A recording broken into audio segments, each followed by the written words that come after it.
camp setup can be just as important as camp anything, camp perfection. There's so many little different elements, and this little round little clip, which you'll be all familiar with, and one of my favourite frying pans is this little one, and it's like this, and there's a little hole on top. And when I use a stick for cooking, I basically, so I don't lose it, I leave it in it, and I'll just cut the stick down short, and I'll leave the little hook, not a hook, but a thing like that, and that'll hold it there. So when I go to the next venue or the next camp setup, I can discard that one and I can get a new one and put it in, and I still have everything perfect. And that'll screw in there, and I can have my frying pan back up. So I'm just going to do that, and then we're going to set up a really fancy way to have your cooking grate. And trust me, it's great. This is a really heavy and really strong, and look at the size of it. Great. I don't need it that size. The good thing about the way this system works is, and I've done a video on this before, you can use any size grate. You can have it to there, and this still works. And basically all you need is, I use a 1 meter threaded bar and cut it into 4 pieces, and you get all of these little pieces. And look, just using a nut onto the threaded bar, you put your washer. The washer goes through one end, and using another washer on top like that, and you just tighten it. This is probably the best grate. And you know what, I even brought this just to show. So like a socket, and you can really tighten it if you want. And you know what, look how strong it is, and brilliant. We'll throw on the other 4 legs and we'll see what it's like standing. But trust me, this is one of the best grates. You can use round barbecue grates, you can use grates that by that if it's just for 1 cup or 1 pot or 1 kettle, or you can if you're using multiple. Hey, it's endless. Trust me, this is probably the best way to go. Instead of paying a lot of money for many different types, pay a small bit of money for all types. Now look, I got the 4 legs on, and look, just plain and simple, bang. I'm going to sit down like this for a minute, just to be cool and look like, this is fantastic to be sitting there. But there's a lot of work to be done, so I won't be sitting here for too long. I'd love to sit here for a long time and just switch off, which I hopefully will do later. But at the moment, this is char cloth, and this is just the old way of lighting, using a piece of flint and carbon steel, which I love. And you basically just got to get a spark onto the char cloth, and you've seen the sparks there, and it works extremely effectively. And I don't really have any dry grass, but what I do have is a birchy bark. Nature's gives you so many things that you need.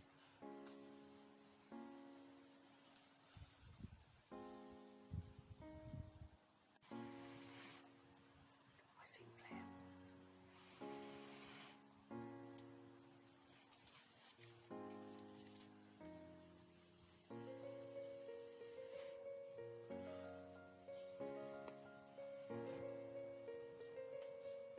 And straight away it bursts into flame.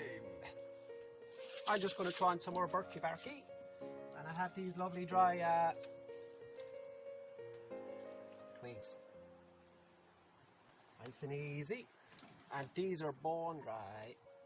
Although, how dry are bones? That's the funny question. Depends on how long they're left out. So it's probably a Shakespeare quotation, dry as a bone.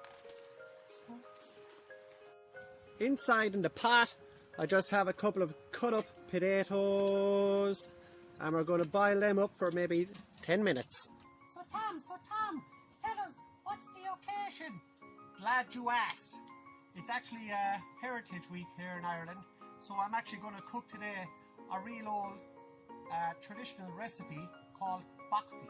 Boxty is very famous over Ireland, but more towards the top of Ireland. Yep, the top of Ireland, up around that area, and they're called Boxty pancakes, and we're going to make them today. So we have some chopped up potatoes. We're going to grate some potatoes, but you know what? Let's just go through the whole process, because these are lovely to make and they're lovely to eat, and they make a fantastic addition to a breakfast, lunch, or dinner, or just on the go when you're out. Let's do a bit of cooking. Sometimes it's nice to just have all these little recipes that where you have to bring all your ingredients together. I love this frying pan. I do. But yeah, look what I have. One of these things. And I've actually never used one of these. But yeah, what we need to do now is, there's actually 300 grams of potato. I have 300 grams of potato cooking in the pot.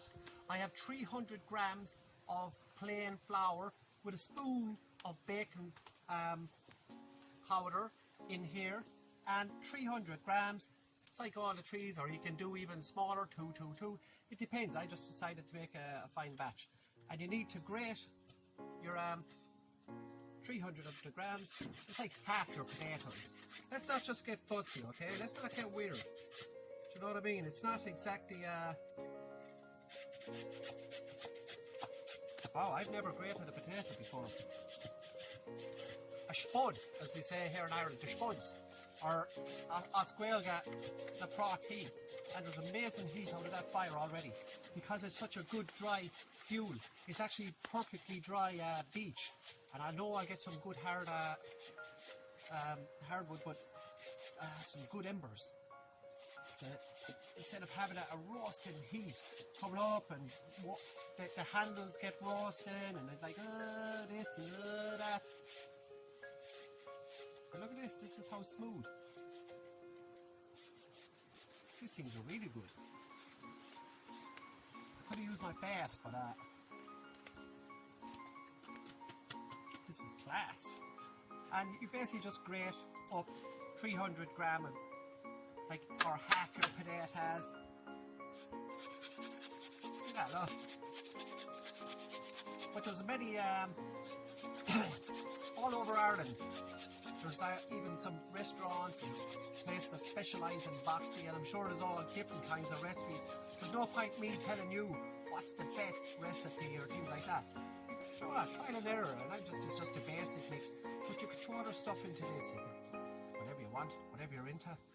It's basically going to be a pancake at the end of it, but like a potato pancake. And as there's a song that goes with this. Boxty on the griddle, Boxty on the pan. If you can't bake Boxty, you'll never get your man. And I just add on, or your woman.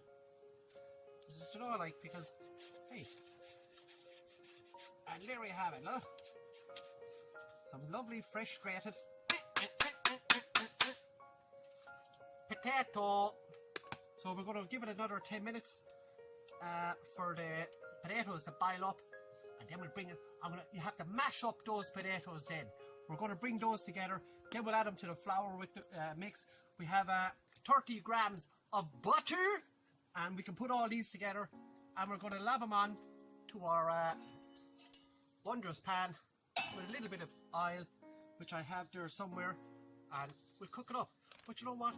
We'll let that boil up. I have the kettle on for a cup of tea, or to say in Ireland, a mug of scald. And I have that on. So while those bad boys there, ooh, sweet. I love it.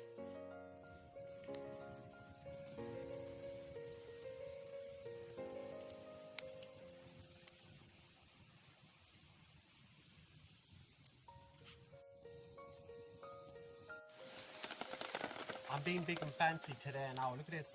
I even brought a tea towel. Now, that is odd. But look, these are the grated potatoes. And you need to get those on your tea towel. Okay. And what you actually need to do with those is, you need to get the starch out of it. And watch. Ugh.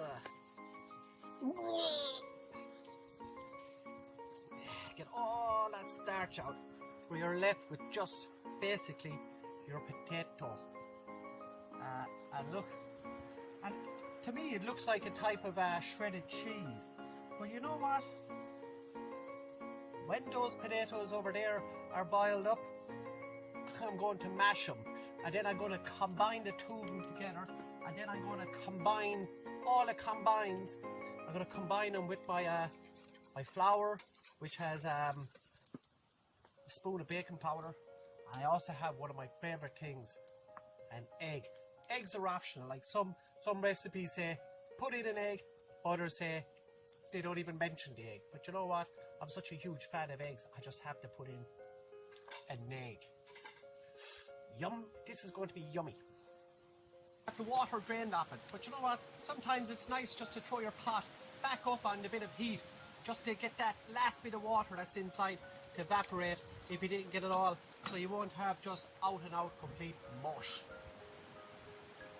And then I'm gonna mash them. Hey, hey! Mashing my spuds. Looks good.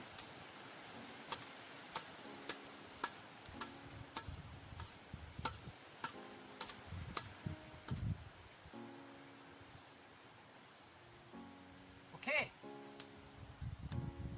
Now what I'm actually going to do is, and I think this is the best way to do it, because they say like you add your melted butter, but if it's not melted, and this isn't like out of the tubs, this is good Irish creamery butter, and there's no taste like it. You can't compare it.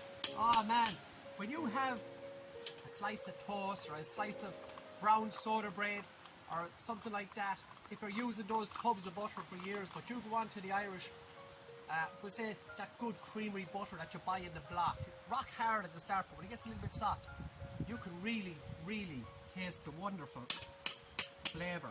And that's a really good way to bring flavour to your cooking, to your potatoes, to your, like when you're doing your mash, like you add certain ingredients and things like that. But you know what, I'm just going to combine all those ingredients, and I won't bore you with too many details, but we'll be back then. It's been great.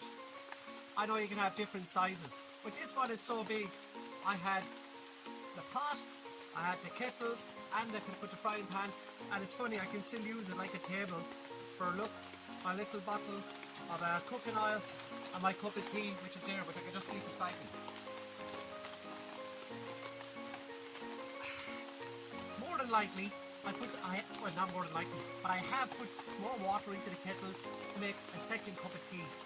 I was in a guy's house there one time, and I had a cup of tea, and I said, you know what, I might have another cup of tea. And what he said to me was, well, would you believe I know a man who had 2 cups of tea one time and he's still alive? So it's fantastic to hear little Irish quotes and little Irish sayings or little quirks that certain people have. And I brought out 2 spatulas, and I've made these from oak. And I've made it from the same oak where I made my folding buck saw, which is one of my favourite cutting tools.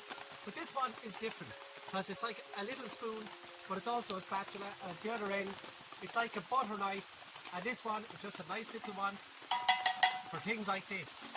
But you know what? You get a little bit of pleasure out of things you make and create yourself. Don't create torment or hassle, but you know what? Let's put a bit of oil on the pan and just start doing a bit of cooking. I love this pan. It's a really fantastic pan. And it actually is one of the best pans I've ever used. It's a really basic pan for pancakes. So that's why these are... Hello, spider. No, I'm not going to kill the spider. But look, hot oil on this. And what I'll actually do is I'll take a scoop of this bad boy, and I'm going to flatten it out on it, and as it cooks it'll flatten out even more. They're like little miniature pancakes, and play with them. Oh! Look who it is. I better not pause. Come on. Up, up, up, up, up, up.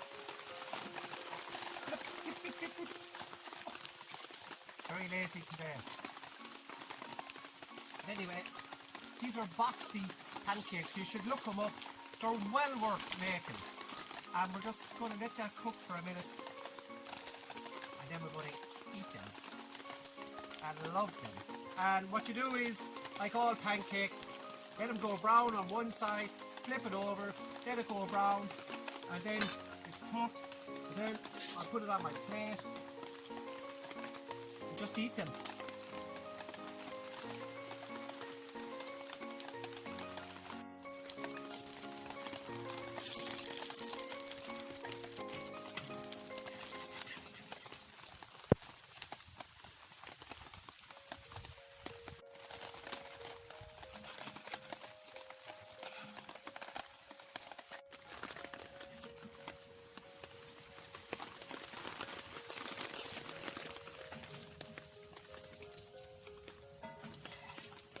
Top class.